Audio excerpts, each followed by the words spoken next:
நண்பர்களே, இது life of Kichcha episode 16. அண்ணன் வந்து ஆடி மாதம் பொங்கல் வைக்கிறதுக்கு ஒரு 3 நாள் ஊருக்கு போயிட்டேன். அதனால் எந்த ஒரு வீடியோஸும் போஸ்ட் பண்ணலை, எடிட் பண்ணவும் முடியலை. சரி, ஓகே, இன்றைக்கி 100 டேஸ் சேலஞ்சோட 2வது நாள் என்ன பண்ணுறது இந்த வீடியோவில் பார்க்கலாம். காலையில் எழுந்திரிச்ச உடனே சிக்கனை ஃப்ரை பண்ணிவிட்டு மதியம் லஞ்சுக்கு தேவையான திங்ஸ் எல்லாம் கட் பண்ணி ப்ரிப்பேர் பண்ணிவிட்டு மார்னிங் பிரேக்ஃபாஸ்ட்டை முடிச்சிட்டேன். ஈவினிங் ஆஃபீஸ் முடிஞ்சு நேராக ஜிம்முக்கு போயிட்டு ப்ரீ ஒர்க் அவுட் எடுத்துகிட்டு வந்த பனானாவை சாப்பிட்டுட்டு இன்றைக்கி ஒர்க் அவுட்டை ஸ்டார்ட் பண்ணிட்டேன். இன்றைக்கி ஒர்க் அவுட் வந்து லோவர் பாடிக்கு சர்க்கியூட் ஒர்க் அவுட் தான் போட போகிறோம். அதனால் ஸ்குவாட்ஸ்லேருந்து ஸ்டார்ட் பண்ணியாச்சு. எல்லாமே இன்றைக்கி அண்ணன் வந்து மீடியம் வெயிட்டில் தான் போட போகிறேன். அதுவும் 2 செட் மட்டும் தான் போட போகிறேன். அப்புறம் லெக் ப்ரெஸ்ஸு, இதுவும் வந்து மீடியமான வெயிட்டில் 2 செட் மட்டும் தான் போட்டேன். ஸோ வந்து பெட்டர் ரிகவரி வேணும்.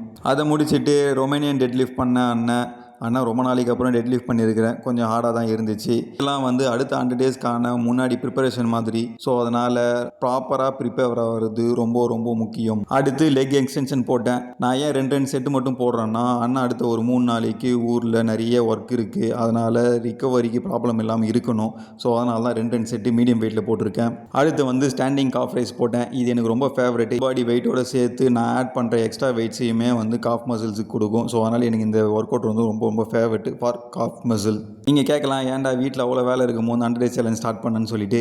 ஸோ ஒரு விஷயத்தை ஸ்டார்ட் பண்ணுறதுக்கு எந்த ஒரு நல்ல நாளும் பார்க்க முடியாது. அதனால் நான் ஸ்டார்ட் பண்ணிட்டேன். பட் அந்த ஒர்க்குக்கு ஏற்ற மாதிரி நம்மளுடைய ரெகுலர் ரொட்டீன்ஸை வந்து சேஞ்ச் பண்ணுறதுல எந்த தப்புமே கிடையாது.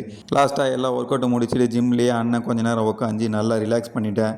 ஏன்னா வந்து லெக் ஒர்க் அவுட்டு எனக்கு கண்டிப்பாக அந்த ரிகவரி விஷயத்தில் ரொம்ப சீரியஸாக இருப்பேன். ஒர்க் அவுட் முடித்த உடனே அண்ணனுக்கு பயங்கரமாக பசி எடுத்தது. அதனால் வீட்டுக்கு போகிற வழியில் ஒரு கடையில் சுகர் கம்மியாக நல்லா பெரிய ஜக்கில் ரோஸ் மில்க் ஒன்று குடித்தேன். மனசுக்கு ரொம்ப நிம்மதியாக இருந்துச்சு. அப்புறம் வீட்டுக்கு போனோன்னே ஒரு 50 கிராம் சோயா சங்க்ஸை நல்லா ஃப்ரை பண்ணிவிட்டு காலையில் பிரேக்ஃபாஸ்ட் சாப்பிட்டுனே லஞ்சு செஞ்சோம் இல்லையா, அப்போவே வந்து வெஜிடபிள் ரைஸை செஞ்சு ஃப்ரிட்ஜில் போட்டுட்டேன். நேராக அண்ணன் அதை பிளேட்டில் போட்டுட்டு சோயா சங்க்ஸ் வச்சு சாப்பிட்டுட்டு நைட்டு தூங்கிட்டேன். அடுத்த வீடியோவில் அண்ணன் ஆடி மாதம் குலதெய்வம் கோயிலில் பொங்கல் வச்சதை பற்றி போடுறேன். இது வரைக்கும் எல்லாருக்கும் பாய்.